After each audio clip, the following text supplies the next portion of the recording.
Mollie Smith is in the kitchen building at the back of the Hall property on West Pecan Street, and it is the last evening of 1884. Before morning comes, she will be dead, and the city of Austin will spend the next 12 months trying and failing to understand what is happening in its own backyards. Between December of 1884 and December of 1885, 8 people were killed in Austin, Texas, in a sequence of nocturnal attacks that the city's police never solved and its newspapers never fully reckoned with.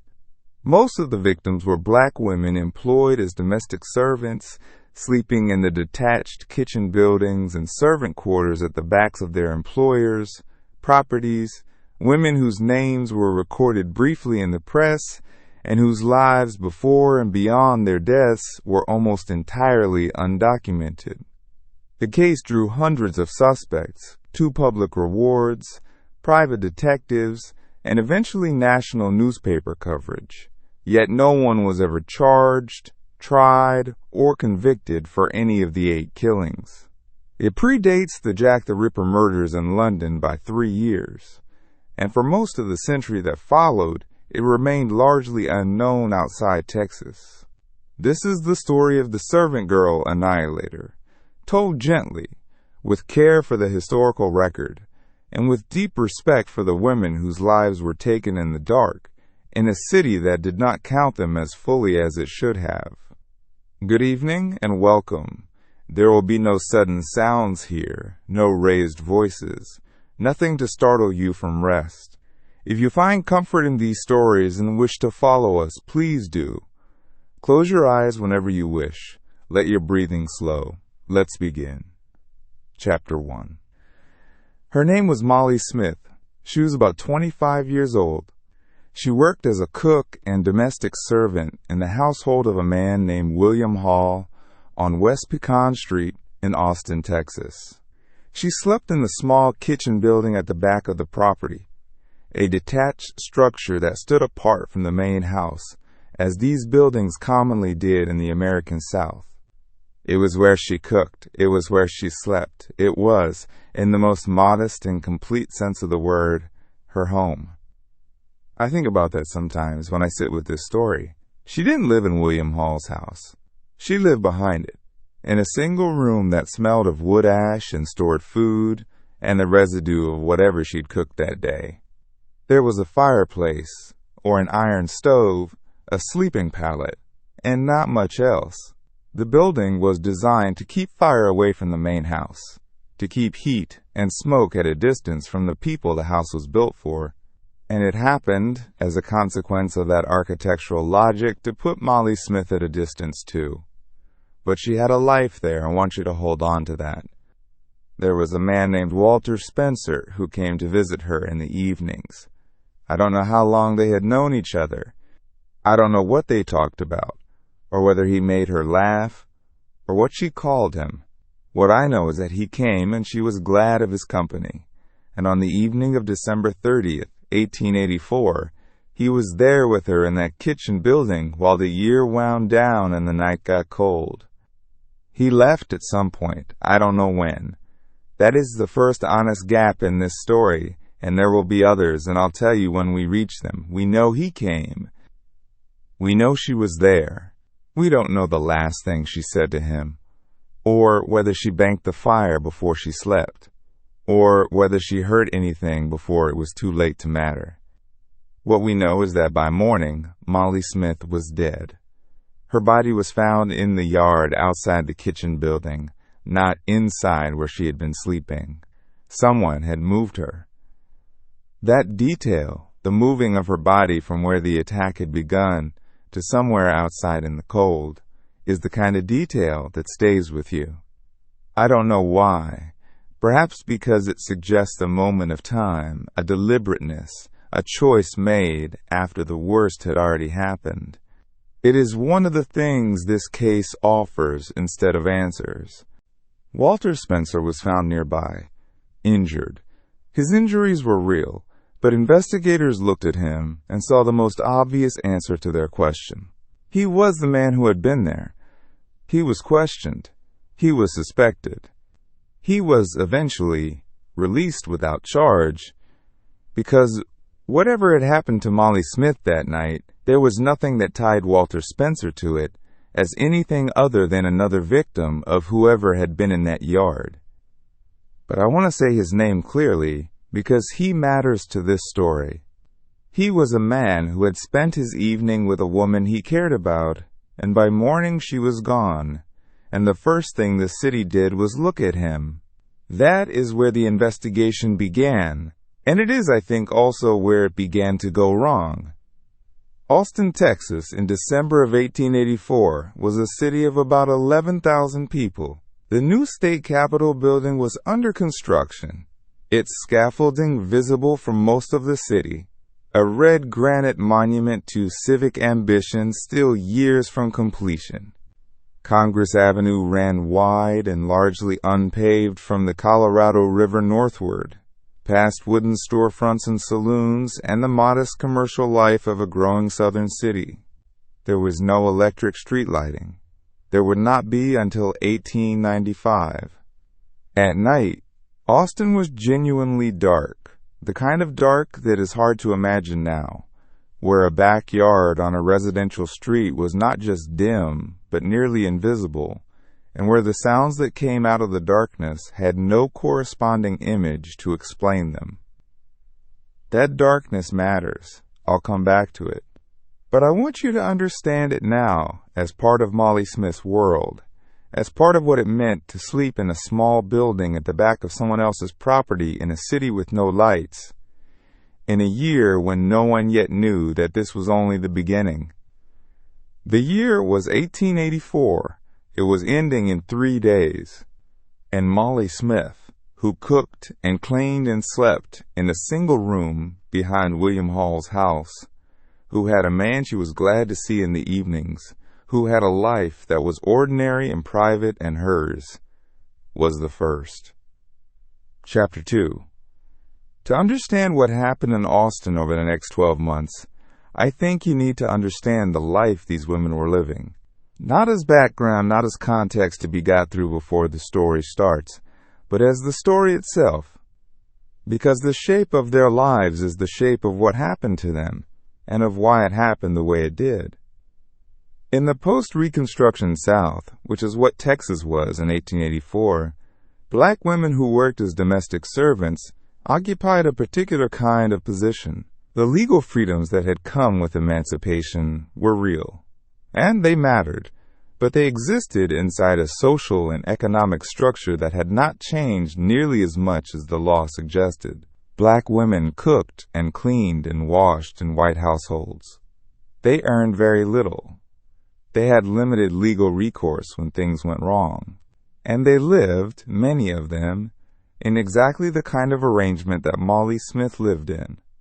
Not in the house of their employer, but behind it, in the detached kitchen buildings that were a feature of Southern domestic architecture. Those buildings were designed for a practical reason. Cooking fires were a genuine hazard, and keeping them separate from the main house reduced the risk of the house burning down. But they had another consequence, which is that the women who slept in them were alone, at night, in small structures separated from the main household by a yard of open ground.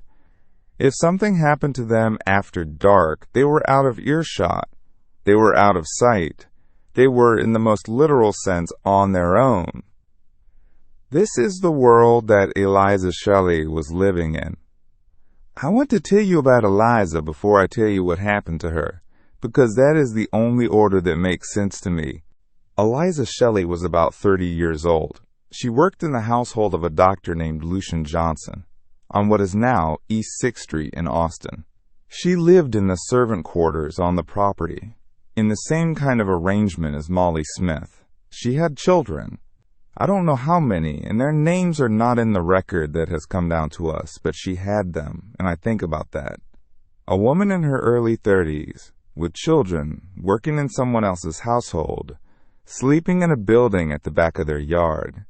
She had a life before she was a victim. She had people who depended on her. She was killed on the night of May 6th to 7th, 1885, 5 months after Mollie Smith. Those 5 months are significant.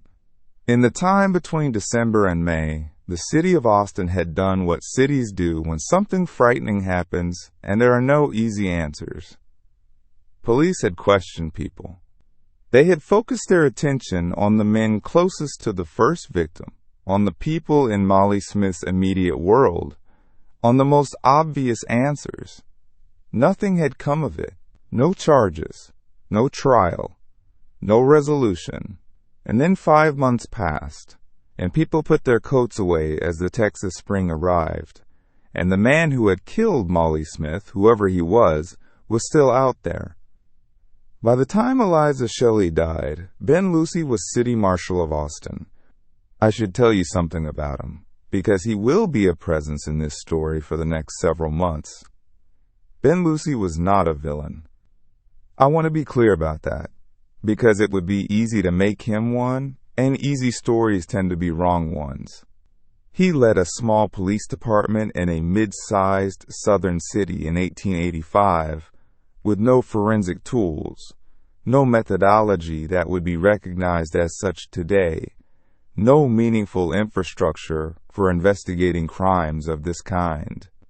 When a woman was killed in a dark yard at night, what he had was the word of whoever had been nearby, the physical evidence of the scene itself, and a set of assumptions that were as much a product of his world as they were of his individual character. Those assumptions were racial. When a black woman was attacked, the first people questioned were the black men in her immediate circle. This was not unique to Ben Lucy or to Austin. It was the investigative logic of the period and the place, baked into every decision before a decision was consciously made. And it meant that the investigation kept beginning in the wrong place, kept turning its attention toward the people who were most like the victims, most present in their world, most visible, and away from whoever was actually responsible. I don't tell you this to excuse it. I tell you because it is the fact that shapes everything that follows. After Eliza Shelley, the Austin Daily Statesman ran a story. It was not a long story. The tone, as later historians have noted, was more concerned with the alarm the attack caused in the community than with Eliza Shelley as a person. Her children were not mentioned. Her life at Dr. Johnson's household was mentioned only in passing. She was a servant girl, and the phrase was a category more than it was a name. That phrase. I've thought about it a great deal. Servant girl. It tells you what someone did. It tells you where they stood in the world. It tells you almost nothing about who they were. And the fact that it became, eventually, part of the name this case is known by, the servant girl Annihilator, is something I find quietly devastating. Because the name that survived, the name that went into history books and articles and eventually into this story, is a name that describes the victims by their occupation and their vulnerability, rather than by anything that was particular or human or theirs. Mollie Smith had a name, Eliza Shelley had a name, and there's a third woman I need to tell you about, because she deserves to be named here, even though the record barely contains her. Irene Cross was killed on the night of June 28th to 29th, 1885. She worked in domestic service in Austin. She was a black woman. Beyond that, I have almost nothing. Her age is not reliably documented in the sources I've been able to find. The details of her household placement are unclear. The discovery of her death, the police response, the names of anyone questioned afterward, these exist in the same pattern as what came before. Morning discovery, police response, questioning of black men in the area, no charges brought. I want to stay with that for a moment, because I think the temptation is to move through Irene Cross quickly, to arrive at the better documented parts of this story, where there is more to say.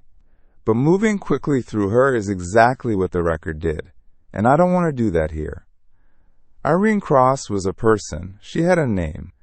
She is the third woman in a sequence of killings that the city of Austin could not stop. Her life before June of 1885 is simply not in the historical record, and that absence is not a gap in the research. It is a fact about which lives the record-keeping institutions of that period considered worth keeping. By the summer of 1885, 3 women were dead. The city had questioned hundreds of people. The rewards offered by the city and by Governor John Ireland had produced no useful information. Private detectives had been engaged, and the streets of Austin after dark were the same streets they had always been, unlit and quiet, with the same detached kitchen buildings standing in the same backyards, and the same women sleeping alone in them, and no answer anywhere in sight. Chapter 3. I want to take you to August of 1885 now. I want to take you there slowly, because what happened on the night of August 30th to 31st is the part of this story I find hardest to sit with, and I think it deserves care. Rebecca Ramey worked in domestic service in Austin. She lived in servant quarters, as the other women had. But she didn't live there alone. Her daughter Mary was about 11 years old. I'll just let that settle for a moment. An 11-year-old child, sleeping in a small outbuilding at the back of a property in Austin, Texas, in the summer of 1885. Her mother was nearby. The night was warm. The doors and windows of the quarters were probably open, because August in central Texas is heavy and humid, and the air barely moves after dark. And someone came in the night, as someone had come in December and in May and in June. Rebecca Ramey survived. She was severely injured, but she was alive when morning came. Mary was not. I've sat with this detail more than any other in this case. An 11-year-old girl who had no occupation to define her, who was simply a child living with her mother in the only accommodation available to them, who was the youngest person to die in this sequence of killings. And Rebecca, her mother, who was there, who was a witness in the most terrible sense of that word. Here is the part that I find almost unbearable to acknowledge. Rebecca Ramey's account of what happened that night is not preserved in the available historical record in any detail. She was there. She survived. She must have told someone something. The police must have spoken with her. But whatever she said, whatever she witnessed, whatever she was able to tell them about the night her daughter was killed, it did not make it into the documents that have come down to us. I don't know if that was because her testimony was dismissed, or because the record was poorly kept, or because the documents that once existed were simply lost over the decades. I don't know. What I know is that Rebecca Ramey was a living witness to one of the most violent nights of a very violent year, and her voice is not in the record. That silence is as important as anything this case contains. I want you to know it's there. The investigation after the August attack followed the same pattern. The survival of a witness, in theory, should have changed things. In practice, it appears not to have done so.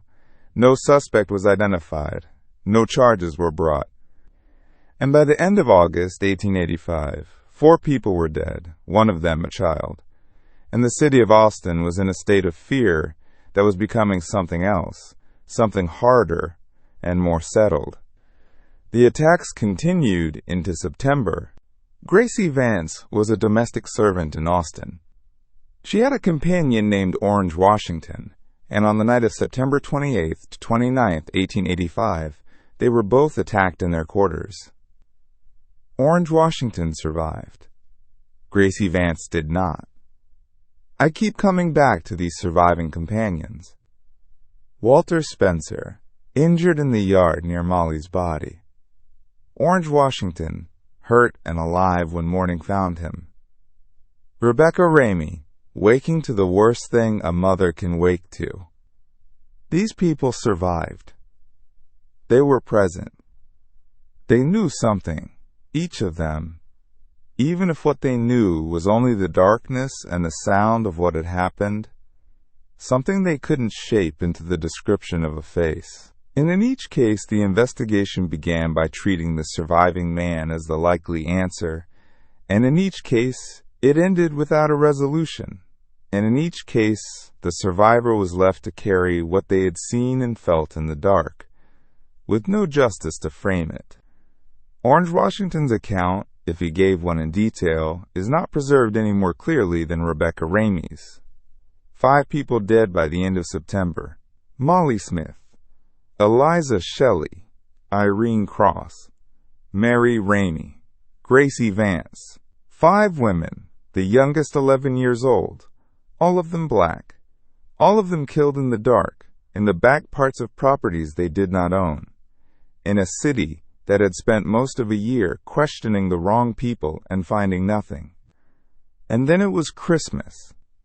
I want to be careful here, because the events of December 24th to 25th, 1885 are the part of this story that history has tended to weight most heavily, and I think that weighting is itself something this story needs to reckon with.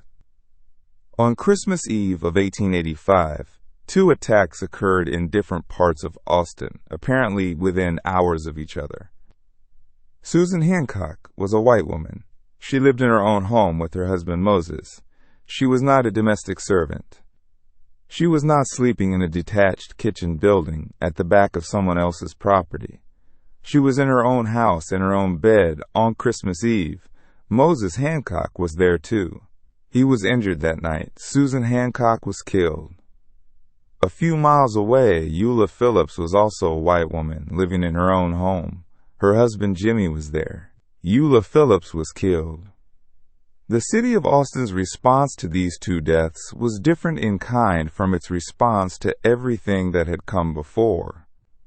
The Austin Daily Statesman, which had given the earlier killings relatively brief coverage, ran the Christmas Eve attacks on the front page. Newspapers across Texas reported the story. Eventually, newspapers as far away as New York carried it. Austin was in the national press, associated with a year of violence it could not explain and had not been able to stop. Moses Hancock was immediately suspected and held. He was not charged. Jimmy Phillips was also suspected, tried, and acquitted. I'm going to say plainly what this disparity means, because I think it deserves to be said plainly rather than implied. 6 people had died before Christmas Eve. 6. And the public response, the press coverage, the sense of civic crisis had been a fraction of what arrived with the deaths of 2 white women in their own homes. The deaths of black women in servant quarters had been concerning. Alarming, even. But they had been contained, in the public imagination and in the press, as a problem affecting a particular community, a threat that had not yet crossed certain invisible lines in the city's geography and social order. When it crossed those lines on Christmas Eve, the response was immediate and total and national. I'm not saying this to suggest that Susan Hancock and Eula Phillips didn't matter. They did. Their deaths were terrible and they were real. But Mollie Smith mattered too. Eliza Shelley mattered too. Irene Cross and Mary Ramey and Gracie Vance mattered too. And the difference in how Austin responded to their deaths and to these 2 is not a footnote to this story. It is one of its central facts. After Christmas Eve, the attacks stopped.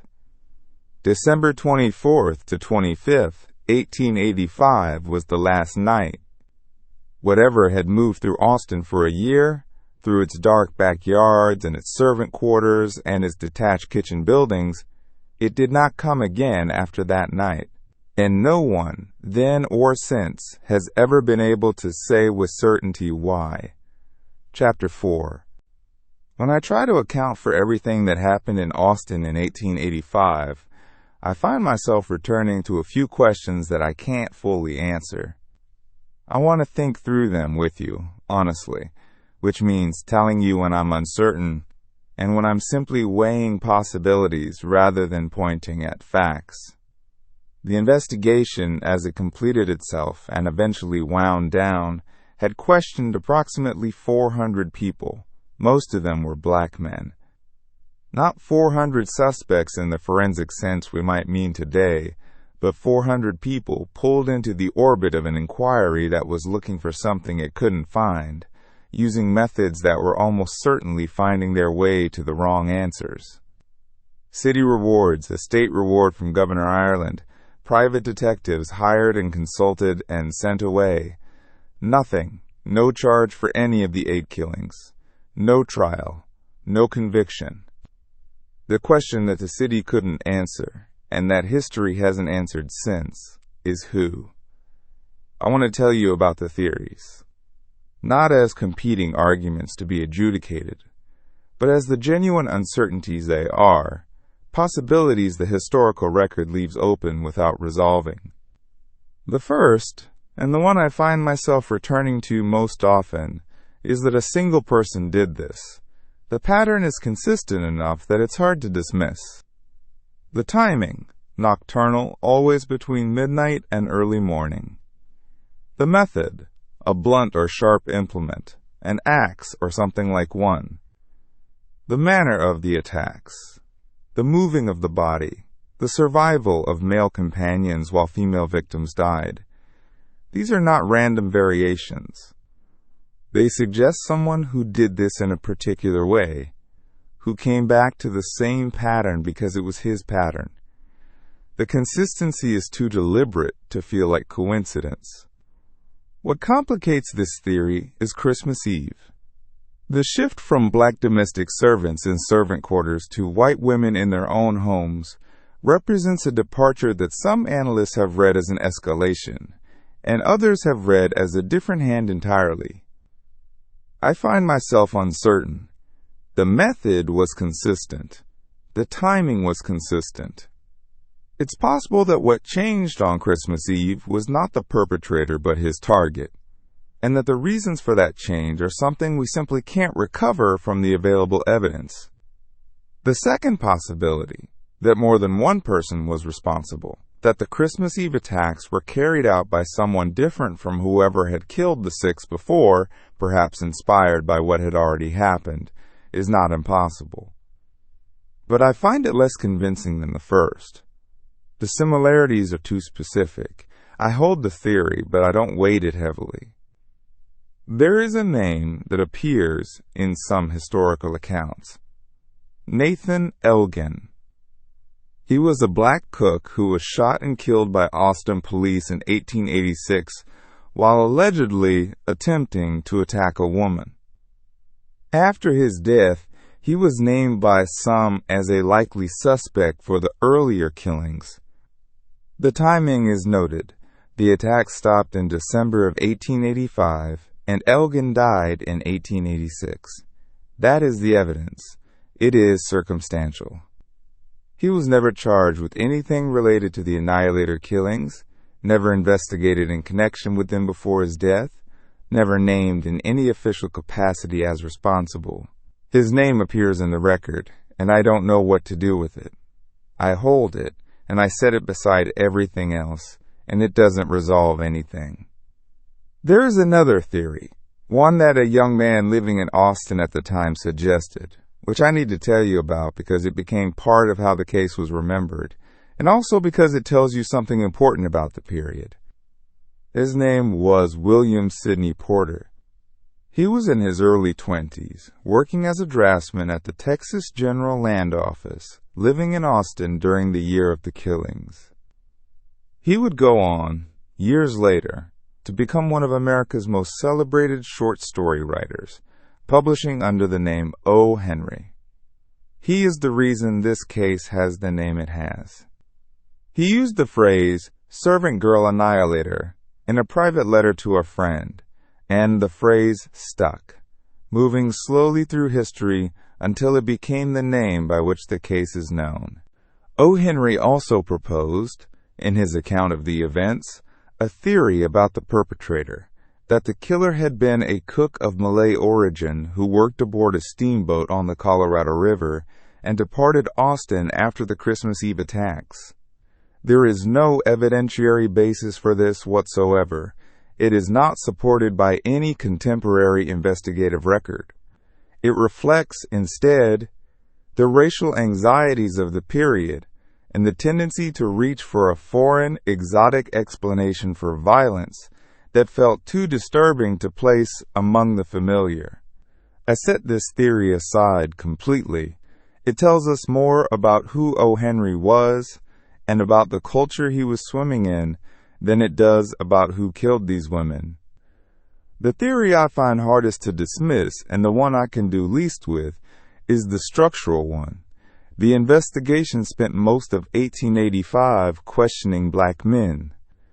The racial assumptions of the period made this almost inevitable, not because the investigators were uniquely malicious, but because the system they were operating within made certain people visible as suspects and others nearly invisible.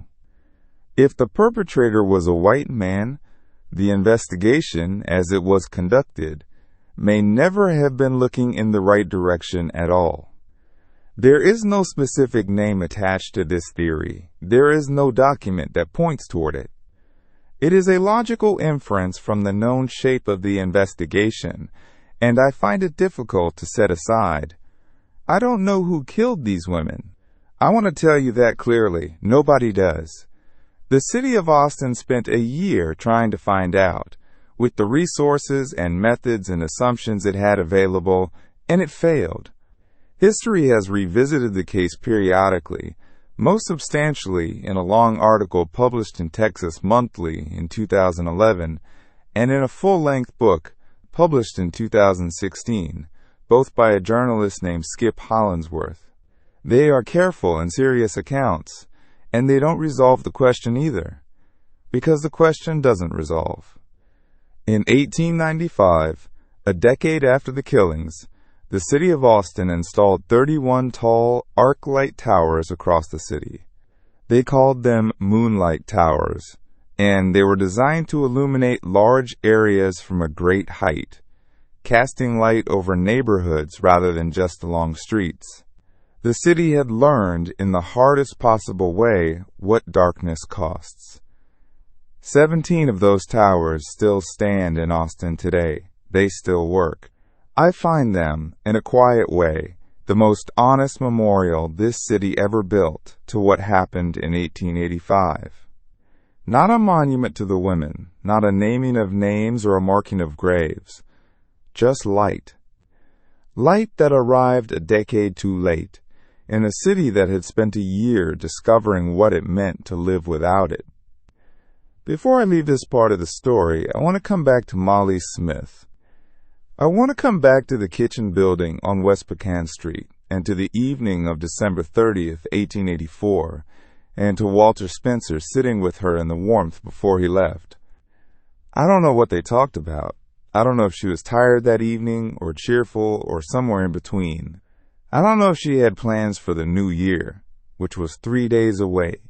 I don't know if she thought about anything particular before she slept, whether she banked the fire carefully or let it go down on its own, whether she fell asleep quickly or lay awake for a while in the dark listening to the sounds of West Pecan Street on the last night of an ordinary year.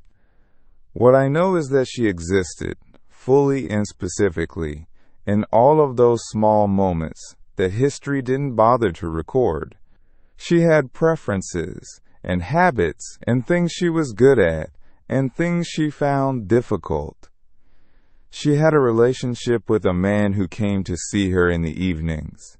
She had a life that was hers, inside the constraints that had been built around it, and it was a real life, with all the texture and warmth that lives have when they are being lived from the inside. She was not a category. She was not a pattern. She was not a case. She was Mollie Smith, and she was 25 years old, and she deserved better than what 1884 gave her, and better than what the century that followed gave her too.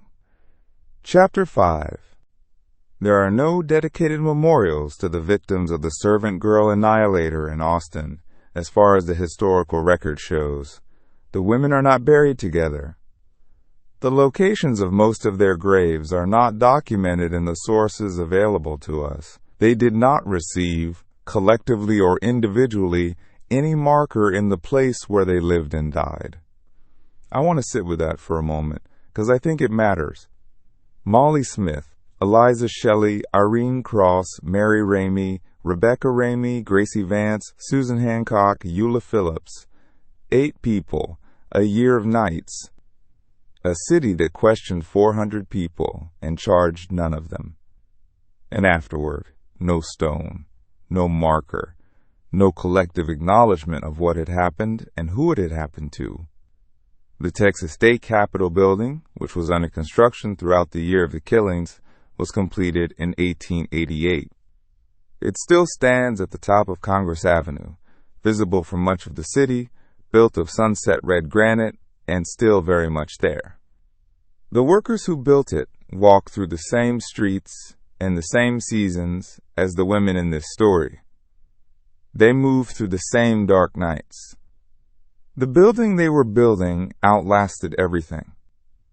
The Colorado River still moves through Austin, though its central stretch has been dammed and shaped into what is now called Lady Bird Lake, its banks landscaped and lit and walked by people who mostly don't know what the water beside them runs through. In 1885, those same banks were dark and wooded at night and unlit, and the women who lived in the lower neighborhoods nearest the river moved through that darkness every day without comment, because it was simply the world they lived in. The water is the same water. I keep returning to something that I think is important to say directly. The personal histories of the black women who died in Austin in 1885, their origins, their families, their childhoods, the places they came from before they arrived in someone else's kitchen, these things are almost entirely undocumented. This is not because the research hasn't been thorough. It is because the institutions that kept records in that period, the newspapers and court documents and city registers, did not consider these women's histories worth recording. They recorded their deaths, briefly. They recorded their occupations. They recorded the names of the households they worked in. They did not record their lives. That absence is itself a historical fact. It is not a gap that better research can fill. It is a deliberate shape, the shape of who a society chooses to see and who it chooses to look through. And I think acknowledging it plainly is part of what this story requires. Mollie Smith was about 25 years old, and she cooked and cleaned in a household on West Pecan Street, and she had a man who came to visit her in the evenings, and she slept alone in a small building at the back of someone else's yard, and she was loved by at least one person, and she had a life that was ordinary and private and entirely hers, and she deserved every protection the city she lived in could offer, and she did not receive it. Eliza Shelley had children. Irene Cross had a name. Mary Ramey was 11 years old. I find that I want to end there. Not with a theory, not with a question, not with the moonlight towers or the river or the building still standing at the top of the avenue. I want to end with the people, because the people are who this has always been about. They lived in Austin, Texas, in the dark year of 1884 to 1885. They went to work in someone else's house and slept in a room at the back of someone else's yard, and they had lives that the record only brushed against, briefly, at the worst possible moment. They did not get the justice they deserved. They did not get the memorials they deserved.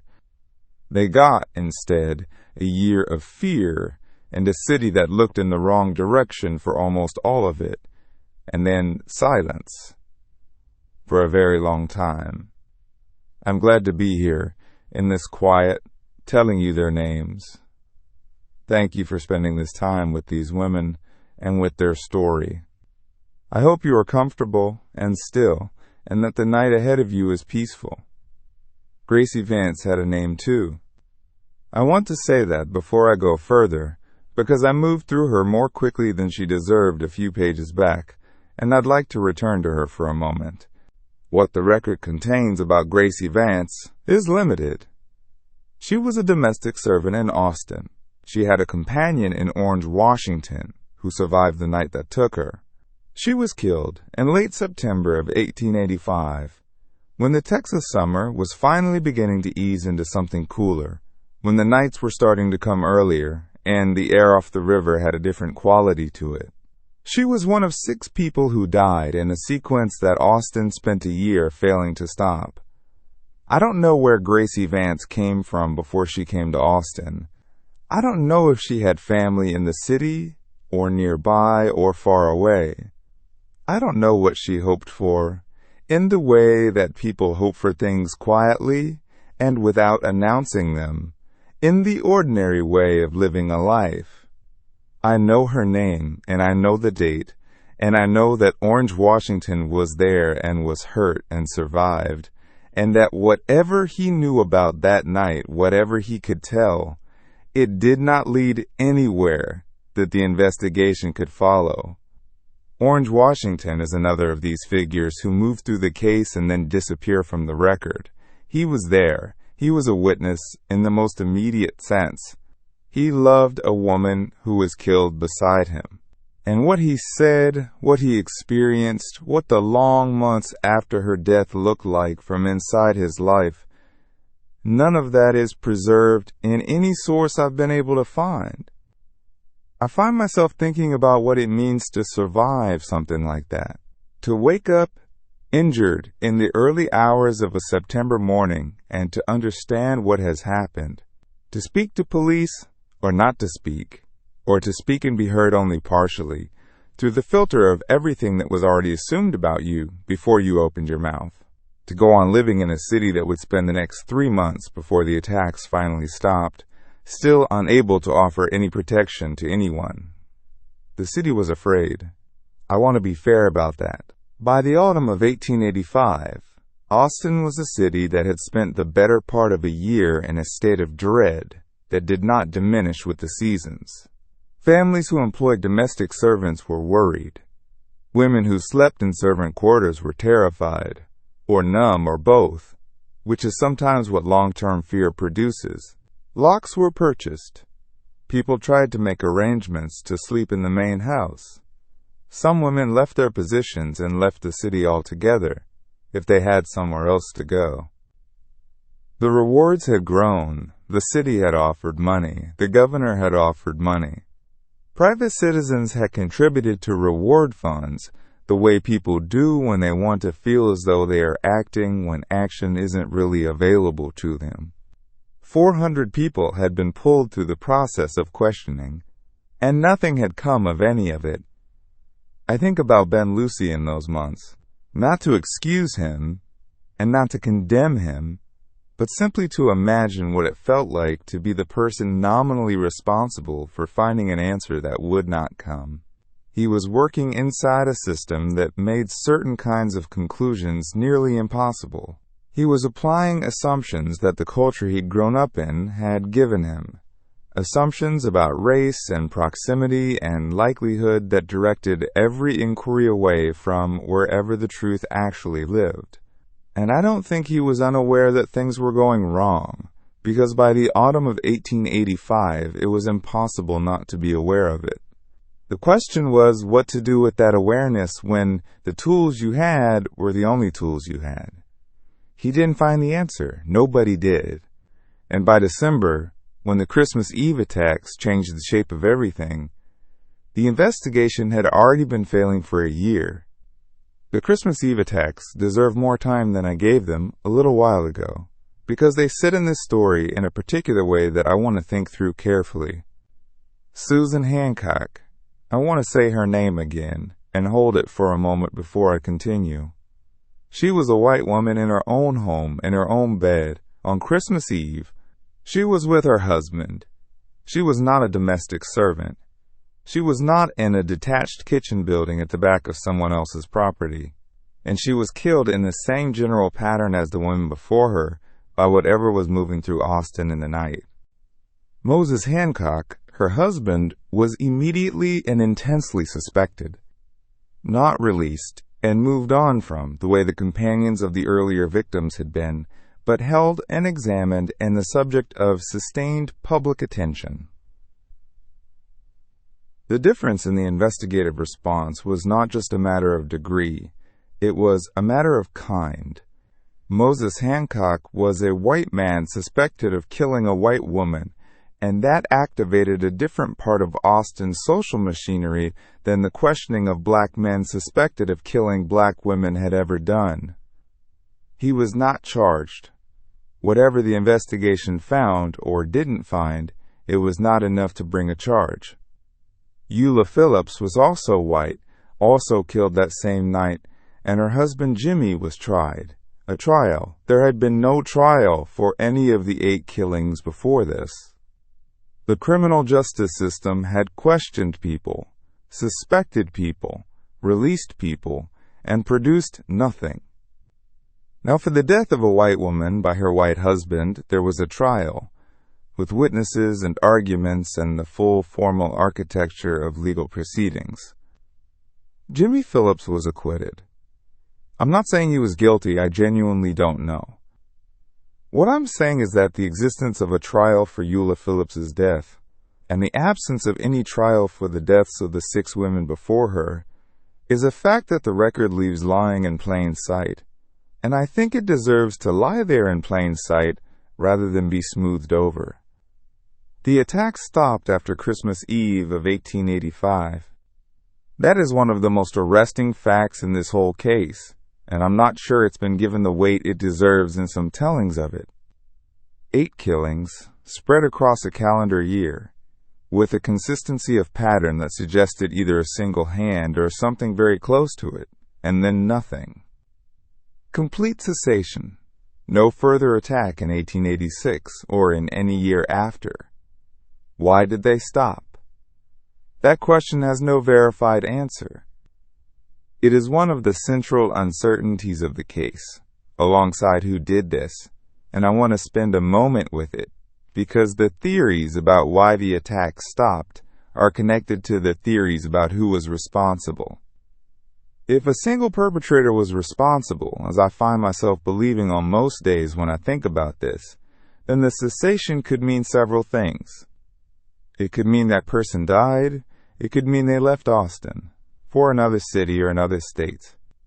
It could mean they were incarcerated for something else, something unrelated, something that put them away from the streets of Austin, without ever surfacing the connection to what they'd done in 1885. It could mean, in ways that are harder to articulate, that something changed in their circumstances or their state of mind in ways that we have no access to. Nathan Elgin's name sits here in the record, as I mentioned, shot by police in 1886 while allegedly attempting to attack a woman, named afterward as a possible suspect. The timeline is suggestive in the way that circumstantial evidence is always suggestive. It fits, without proving. But the attribution was made after his death, and it was made without any formal investigative process, and it rested on the same kind of racial logic that had misdirected the investigation for its entire duration. I hold it, as I said.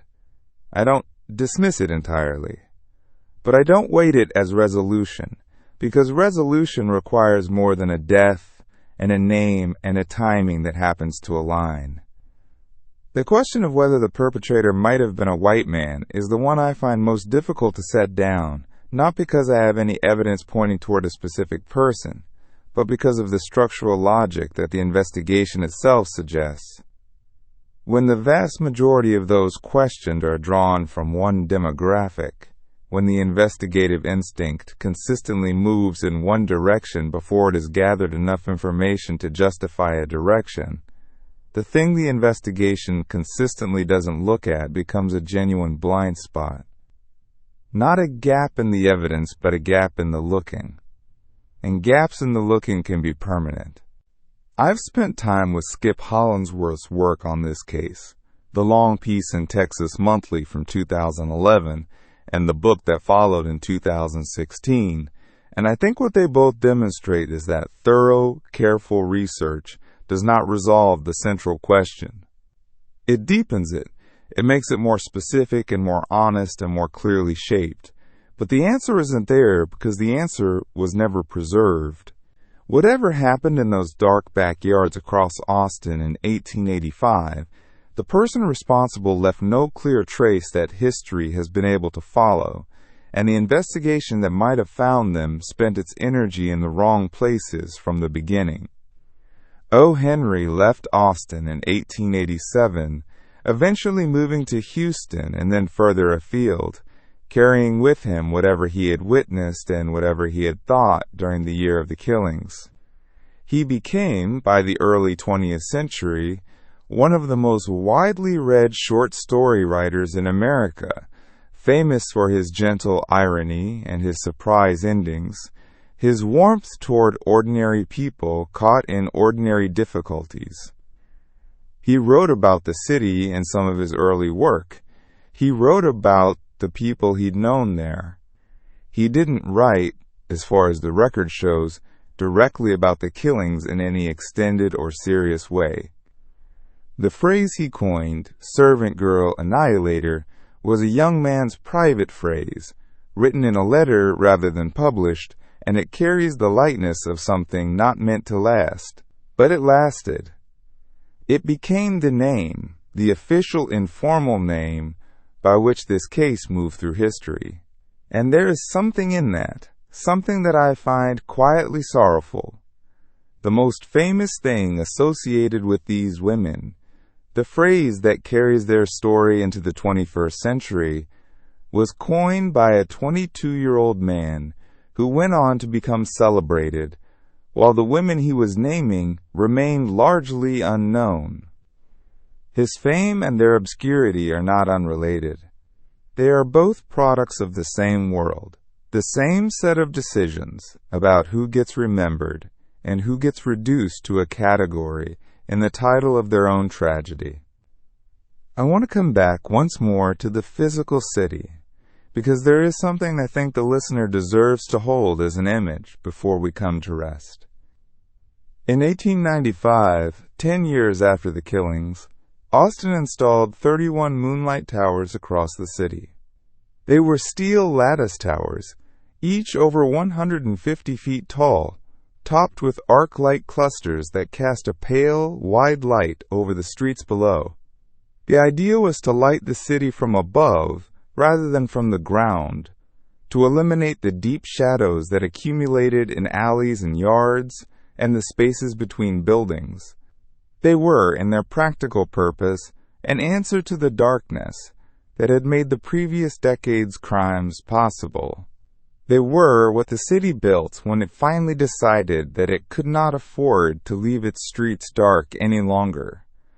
17 of those towers still stand in Austin today. They are still functional. They have been registered as a historic landmark. People walk under them in the evenings and look up at the pale light they throw, and mostly don't know what prompted the city to build them, or what the years before them had cost. I find myself thinking about them as an image of something that is true about how cities respond to catastrophe, not with memorials, not with acknowledgement, with infrastructure, with the practical, slightly impersonal decision to do the thing that the catastrophe revealed was necessary. Austin didn't build a monument to the women who died in 1885. It built lights, and there is something honest about that, even if it is also something inadequate. The lights are not named after Mollie Smith. They are not named after Eliza Shelley, or Irene or Mary Ramey, or Gracie Vance. They are just there, tall iron towers in a city that has changed almost beyond recognition around them, casting light over streets that lead down to a river that is the same river it was in 1885, flowing the same direction it has always flowed, carrying the same water through the same broad valley toward the same distant sea. The Capitol building is there too, the one that was under construction throughout the year of the killings, completed 3 years after they ended, still standing at the top of Congress Avenue in its red granite solidity. The workers who built it breathed the same air as Mollie Smith. They moved through the same seasons, the same summer heat and the same winter cold, the same dark December nights and the same slow spring mornings. The building they built outlasted almost everything else from that period. It is not a monument to them either, to those unnamed workers, to the black men and women who moved through Austin in those years in the margins of the record. It is a monument to the state, to the ambition of the republic, to the political idea of Texas. But it stands in the same place, in the same city, beside the same river. It is part of the same physical world these women inhabited. I think sometimes about what it would mean to walk those streets now, knowing what I know. To stand on West Pecan Street, which is now West 6th Street, and understand that somewhere along this block there was once a property with a small kitchen building at the back, and that Mollie Smith slept there, and cooked there, and received Walter Spencer in the evenings there, and died there on the last night of 1884. There is no marker. There is no way of knowing from the outside which property it was, or whether the building still exists in any form, or whether anything remains of the world she moved through. But the street is there, the city is there, the river is there. And if you stood on the Congress Avenue Bridge on a still night and looked out at the water moving slowly east in the darkness below you, you would be looking at the same water, turning over the same stones, keeping the same unhurried pace it kept when Mollie Smith was alive and Austin was young and the darkness was complete. Those 17 towers, when they finally came on, lit the city from above, pale light falling wide, reaching into the backyards and the servant quarters and the spaces between buildings where darkness had gathered for years. It wasn't enough, and it came too late, and the women it might have protected were already gone. But it came. The city learned, in whatever imperfect and belated way cities learn, that the dark had been a cost it could no longer pretend not to be paying. I want to say the names one final time, because I think they deserve that. Mollie Smith, Eliza Shelley, Irene Cross, Mary Ramey, Gracie Vance, Susan Hancock, Eula Phillips, and Rebecca Ramey, who survived, and who carried what she had witnessed in the dark of an August night in 1885 for the rest of her life, in a silence the record did not break. They lived in Austin, Texas. They were there fully and specifically in the small daily facts of their lives that no one thought to write down. They had preferences and habits and people they were glad to see. They had things they were good at and things they found difficult, and worries that kept them awake, and moments of pleasure that didn't. They were not categories. They were not a pattern. They were not a case, or a headline, or a phrase coined in a private letter by a young man who would go on to be famous. They were people, and they were in the world, and they deserved every protection the city they lived in could offer. I'm glad to have sat with you in this quiet for a while, and to have said their names. Rest well. A peaceful night to you.